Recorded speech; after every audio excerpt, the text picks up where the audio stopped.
This is the Retirement Lifestyle Advocates radio program. I'm your host, Dennis Tubbergen. Glad you're listening in today. Hey, joining me on today's program in segments 2 and 3 is returning guest, Mr. Jeffrey Tucker. Jeffrey is the founder and president of the Brownstone Institute. He is a prolific author. He is a lover of liberty, and he is a fun guy to talk to. I always appreciate his perspective. I know you will too. You want to stay tuned. He will be joining me in segments 2 and 3 of today's program. You know, if you are presently collecting Social Security or you're approaching retirement and you aspire to collect Social Security, the March special report is one that you should certainly get your hands on. It's titled Social Security Tax Reduction Strategies. And I'm going to talk a little bit about the report and Social Security and some of the changes that are being contemplated regarding Social Security in segments 1 and 4 of today's program. If you'd like to get a copy of the March special report, again titled Social Security Tax Reduction Strategies, visit the website requestyourreport.com. The website again is requestyourreport.com. And when you visit the website, all you'll have to do is let me know where you would like me to mail the report to you.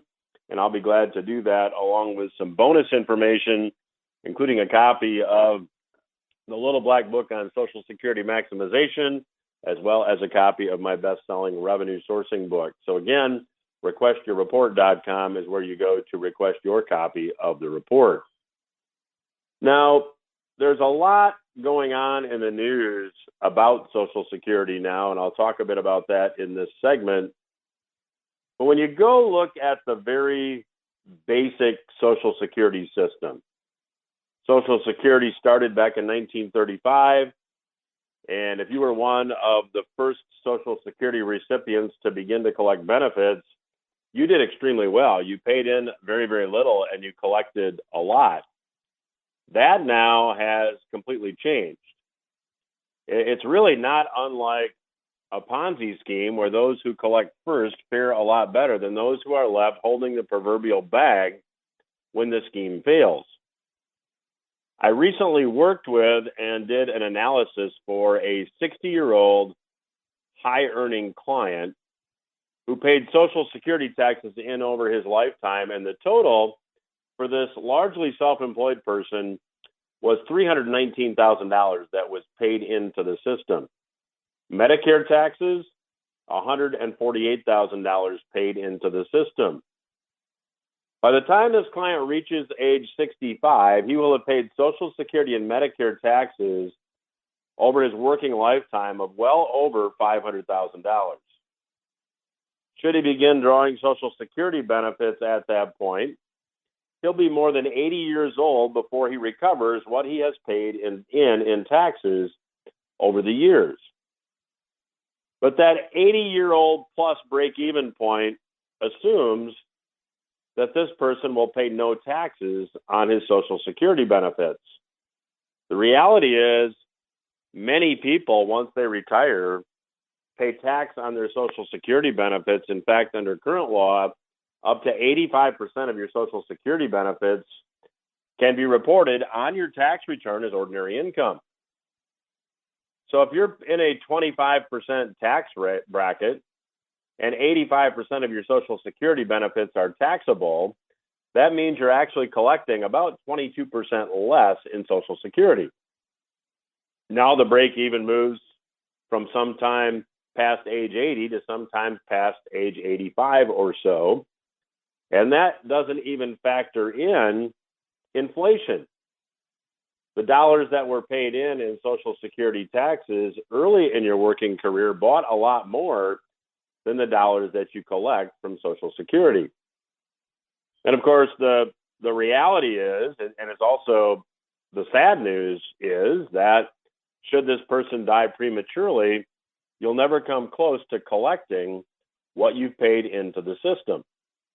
So the reality is many American workers will find Social Security to be a losing proposition. And Social Security at this point is insolvent. If you take a look at the numbers, the Congressional Budget Office released numbers And right now, outlays for Social Security exceed taxes that come in. That really is the case now, and that will expand through 2033 when the Social Security Trust Fund will be insolvent. The money in the trust fund will be gone. Now, the reality is the money in the trust fund is gone already. So this is another accounting gimmick, if you'll excuse that term. Now, there are talks underway now. They're at this point not formal talks, but there are some senators in Washington that are saying, hey, we need to do something to make Social Security more solvent.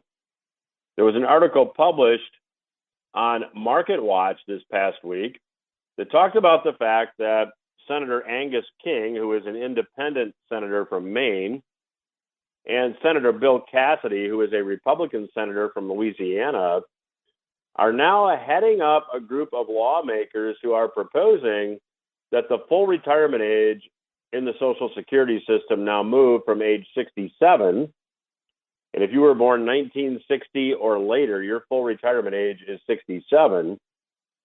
That would move the full retirement age to age 70. Now, I don't know the details of this. I think at this point, this proposal is just in the discussion stage.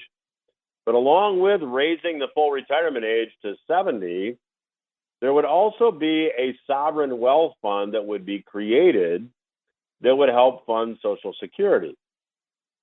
Now, where is this money going to come from for this sovereign wealth fund, and how big will it be? Well, I'll give you a bit from the MarketWatch article, and I'm quoting. The potential plan also includes a proposed sovereign wealth fund that could be funded with $1.5 trillion or more in borrowed money. And if the fund failed to generate an 8% return, then the maximum taxable income and the payroll tax rate would be increased to ensure Social Security stays solvent for another 75 years. So these senators are proposing raising the retirement age to age 70. That's a solution that I have long said would likely be one of the proposed changes to Social Security, and that's exactly what's being considered. But they're also considering borrowing $1.5 trillion and investing it. And if these borrowed funds don't return 8%, then the politicians will once again go back to the taxpayers and look for a bailout. Now, those are my words, not the words of the MarketWatch article. Now, I don't know where the $1.5 trillion will come from. I don't know who will loan the U.S. government another $1.5 trillion to try to help shore up the Social Security system. My guess is it would have to come from the Federal Reserve. Now, the article goes on to say that the Social Security Trust Fund is going insolvent in 11 years. However, that trust fund is already non-existent. It exists only in paper. That money has already been spent. Now, in the March special report, I talk about the fact that one of the things that you can do to try to maximize what you'll get from Social Security is to minimize the taxes that you'll pay on your Social Security benefits. And this is actually an exercise that can produce some pretty good results.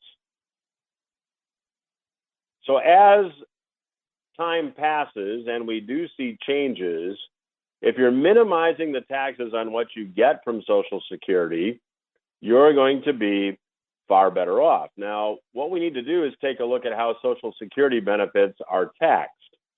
And a little bit of a backstory here, Social Security benefits first became taxed in the early 1980s, and that's when the normal retirement age under Social Security was increased from age 65 to the current age 67.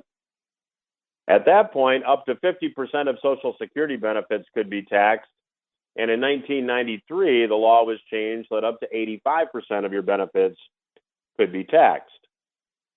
Now, when you want to determine how much of your Social Security is going to be taxable, you use a formula that pretty much just takes half of whatever you're getting in Social Security and it adds all other income that your household receives to half your Social Security benefits. You'd add in earned income, income from self-employment, interest income, dividend income, capital gain income, tax-free interest income, pension income, or distributions from an IRA or 401k. The only income that is not counted in this formula would be distributions from a Roth IRA or distributions from a properly structured insurance product. Now, you'll want to stay tuned to the fourth segment of today's program because I'll be giving you some specific strategies that are outlined in the March special report. And again, the March special report is titled Social Security Tax Reduction Strategies. You can request your copy of the free report by visiting requestyourreport.com and let me know where to mail the report to you. Again, the March special report is available by visiting requestyourreport.com. I'll be back after these words with my special guest, Mr. Jeffrey Tucker. Welcome back to RLA Radio. I'm your host, Dennis Tubbergen. Joining me on today's program is returning guest, Mr. Jeffrey Tucker. Many longtime listeners will recognize Jeffrey as the founder and president of the Brownstone Institute. The website is brownstone.org. Jeffrey's latest book is titled Blind Sight is 2020. We'll chat with him a little bit about that as well. But Jeffrey, welcome back to the program. Always a pleasure to have you on. I always enjoy our conversations. Thank you. So, Jeffrey, just for our listeners that may not be familiar with the Brownstone Institute, talk about the motivation behind founding the Brownstone Institute and what is it that your objective is?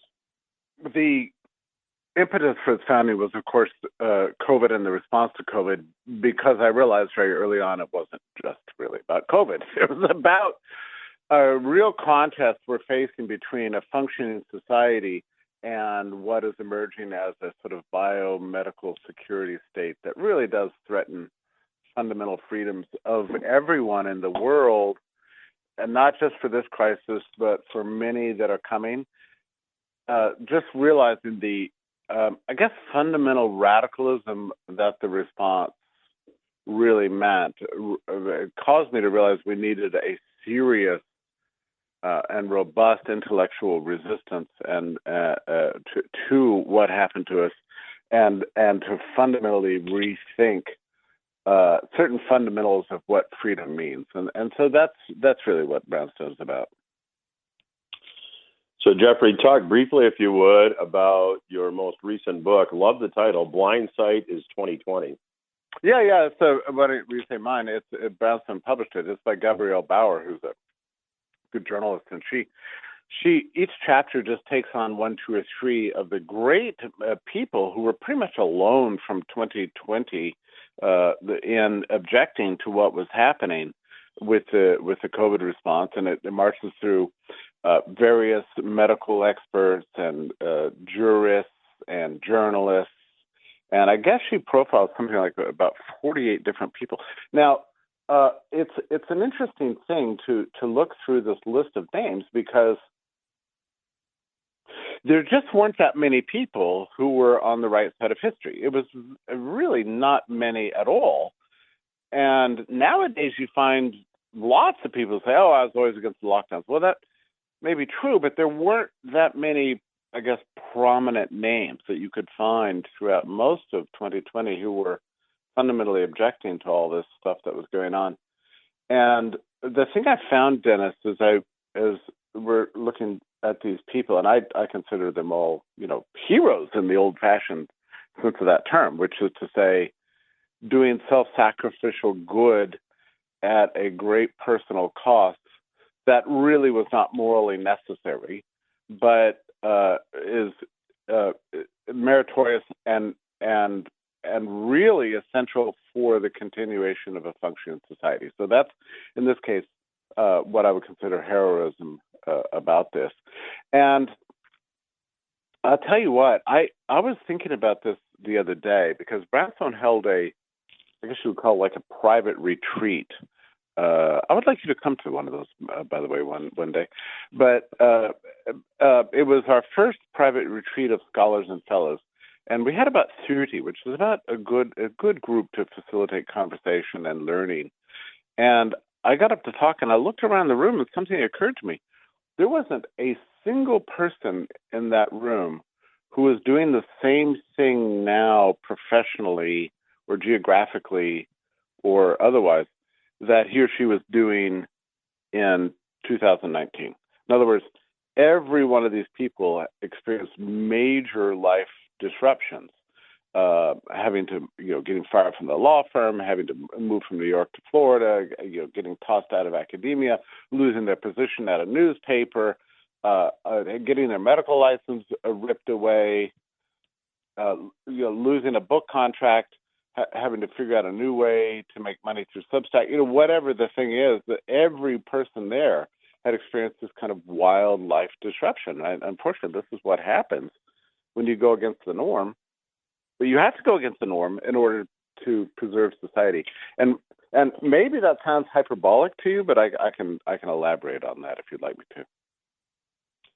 I would love to continue to explore that topic, because I think that post, here we are, 3 years after the fact, roughly, and I think a lot of things that many people would have considered to be conspiracy theory at the time, now it's been proven that this is all true. So these people really had a lot of good perspective. They had a good gut. They understood what was going on, and all of a sudden it's becoming more mainstream. So.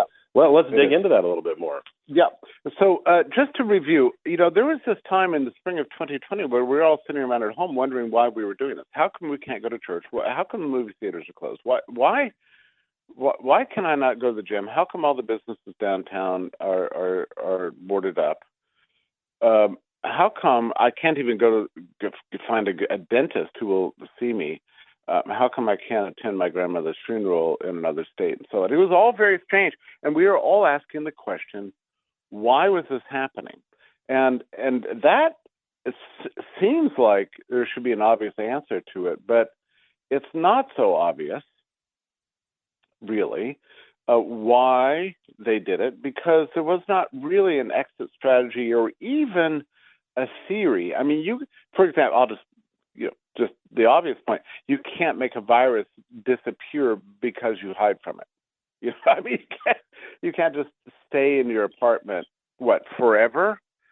That's also an unhealthy thing to do, because the human immune system needs exposure in order to deal with the pathogens all around us. So what was the point? Maybe it was to wait for the vaccine, but that itself is very strange, because a vaccine that's safe and effective has usually taken 5 or 10 years of testing.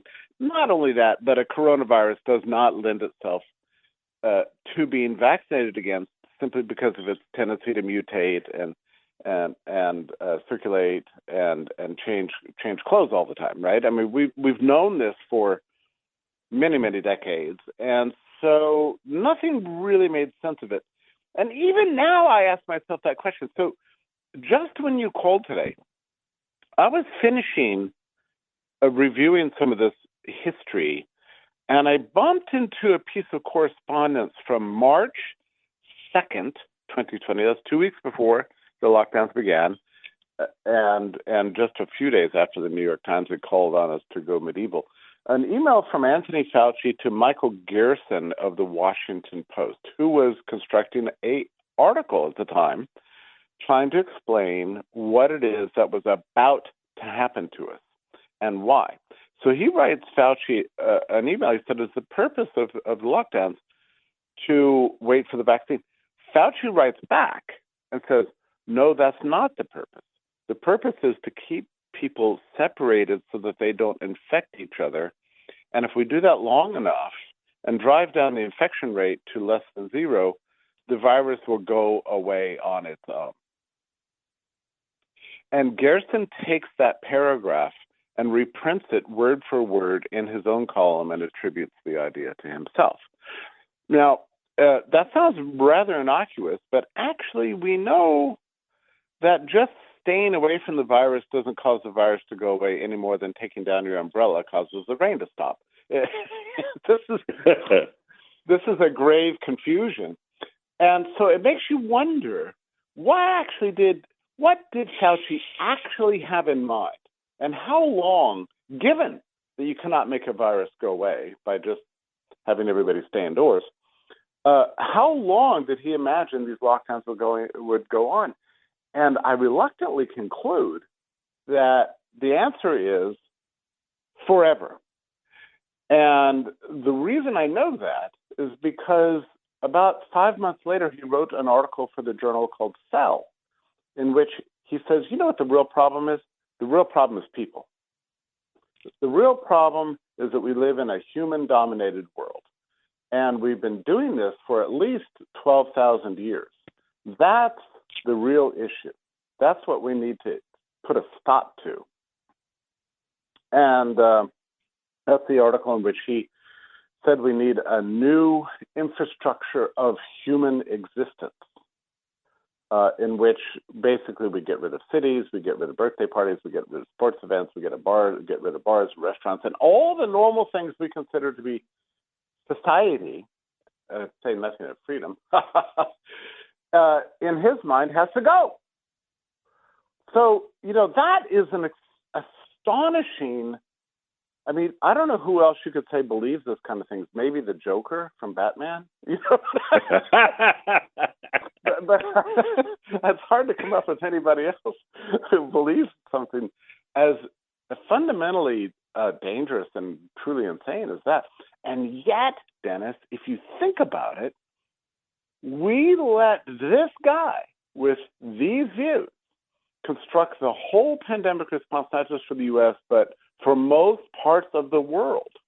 And that really did happen to us. When you consider that, I mean, you should be alarmed. You should be shaken and really dedicate yourself to doing something to stop anything like this from ever happening again. So, Jeffrey, we've got just about 2.5 minutes left in this segment. It just seems to me that this whole topic has gotten to be the more these truths have been exposed, it seems to me that, more people have come around to say that was a huge mistake, but it also seems like it's very divisive, and there still seems to be, at least from my perspective, a general sense of apathy about this. What's your take?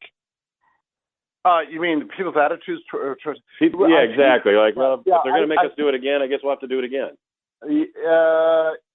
That very well may be true. But what I sense is that we've been so shattered as a culture and a people as a result of the last 3 years that people are just tired, exhausted, demoralized, drugged up is another problem, and feeling powerless.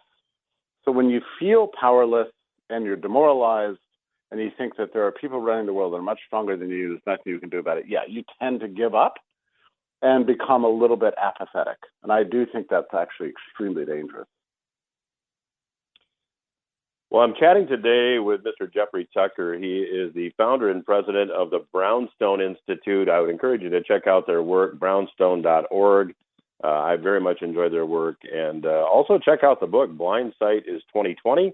I'll continue my conversation with Jeffrey Tucker when RLA Radio returns. Stay with us. Welcome back to RLA Radio. I'm your host, Dennis Tubbergen.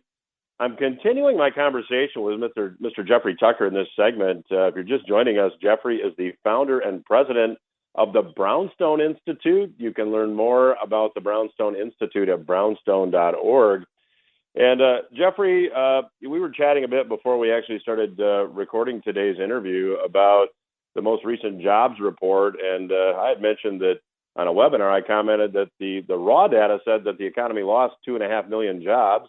There are layoffs from many, many big companies, particularly in the technology sector. And yet we had politicians doing victory laps. Once the revisions were in, we created 517,000 jobs. So what is someone supposed to believe? I have lost a lot of respect for the Department of Labor over the last year, I have to tell you. With these jobs reports, when they come out, it's exhausting. You have to dig through them and figure out what's what. And of course, reporters never have time to do that.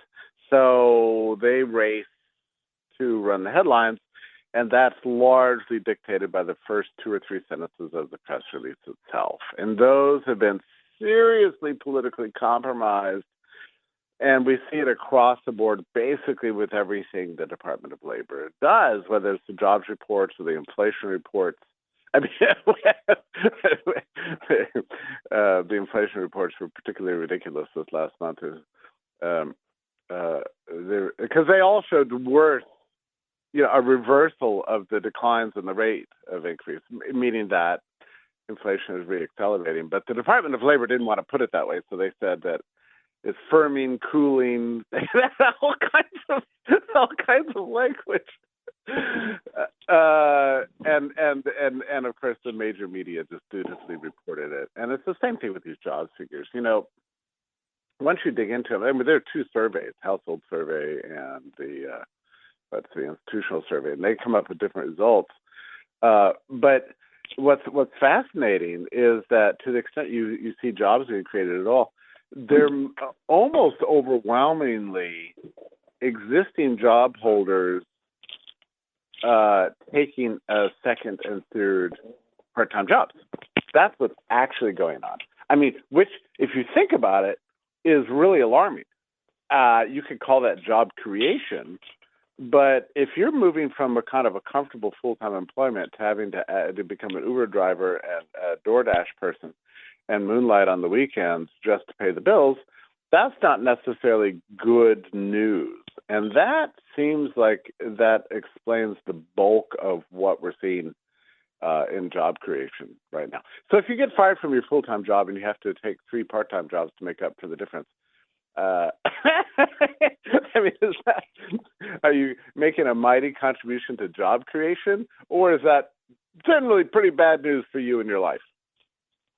Well, I think, Jeffrey, another statistic that may support this, I think the fourth quarter of 2022 saw American consumers add $394 billion in debt, largely credit card debt. And that seems to indicate that a lot of people are resorting to taking on debt to deal with inflation and deal with this economy that, in my view, is weakening. You're right, Dennis, about that, and thank you for bringing that up. Household finances right now, and I keep writing about this to sound the alarms, but the savings rate is very low. It's picked up a little bit recently, which I think is really good news. But by up, I mean, I think maybe we're up to like 3% or something like that. It's ridiculously low by historical standards. But the amount of credit card debt that's being put on, particularly by people in their 30s and 40s, is alarming, and it's just to maintain their lifestyles. People have not adjusted to the fact that we are far poorer today than we were 5 years ago, and they don't want to come to terms with it. So as the dollar keeps declining in value, people just keep throwing down their credit cards more and more and more. So credit card debt is soaring as real income is declining or flat, and has been for the better part of 21 months. And so, in other words, we're having to pay more for less, and then going into more and more debt to do it. So, yeah, household finances are right now in a terrible position. It doesn't lead to any kind of good news for the economy. And I'll tell you something else that's interesting. You like to follow these data releases like I do, but the retail sales data came out a couple weeks ago, and everybody cheered. Oh, retail sales are up. Well, I did a simple thing. I went to the statistical packages and divided it by the inflation rate to get retail sales in real terms, and found that they weren't up at all.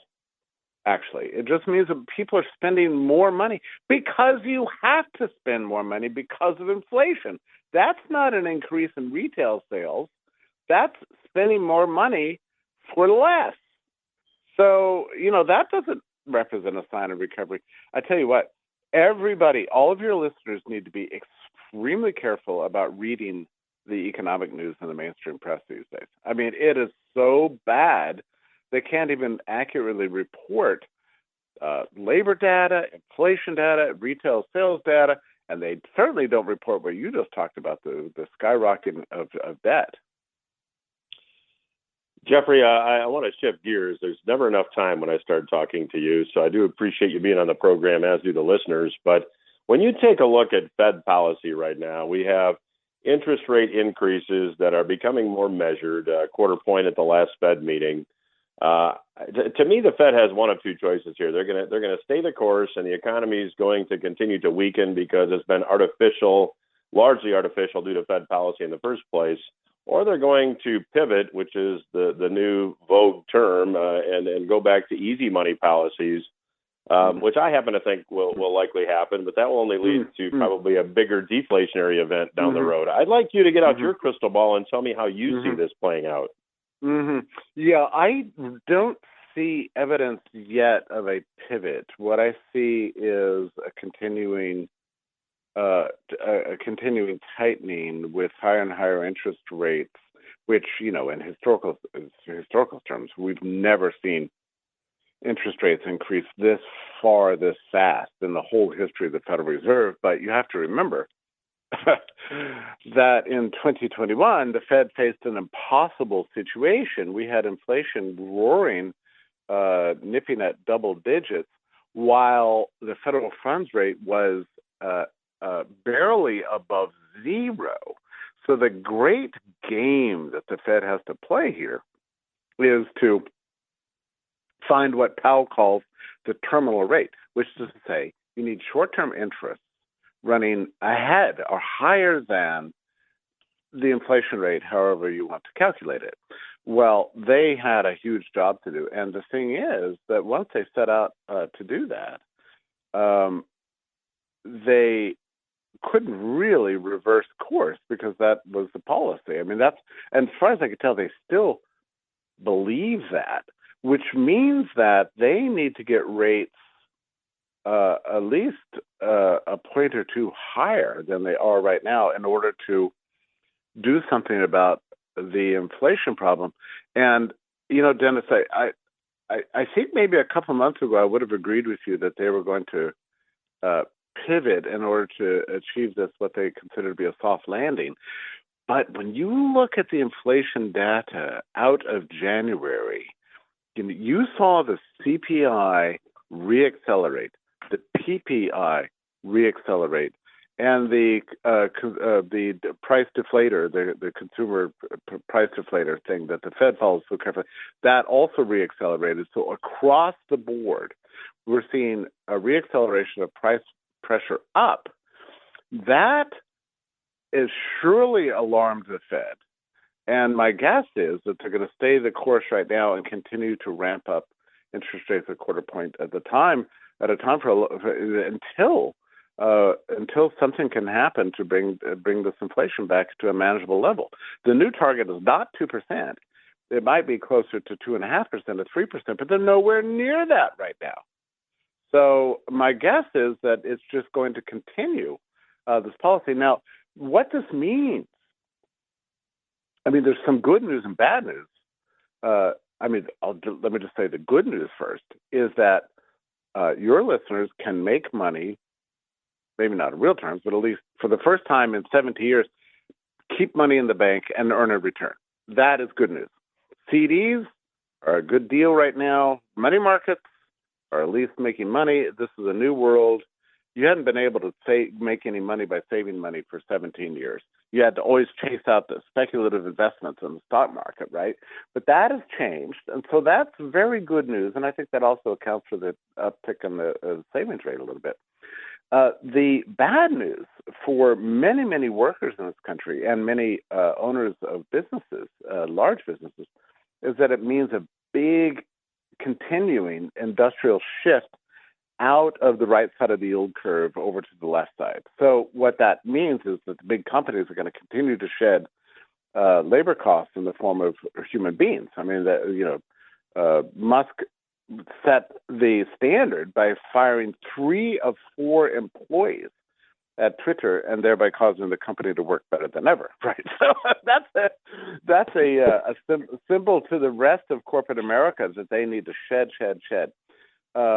That is going to devastate millions of people who believed that their credentials and their phony baloney experience that they believe that they have entitled them to a permanent high six-figure income while doing absolutely nothing while working from home. Those days are coming to an end, and I personally believe we've only begun to see the meltdown.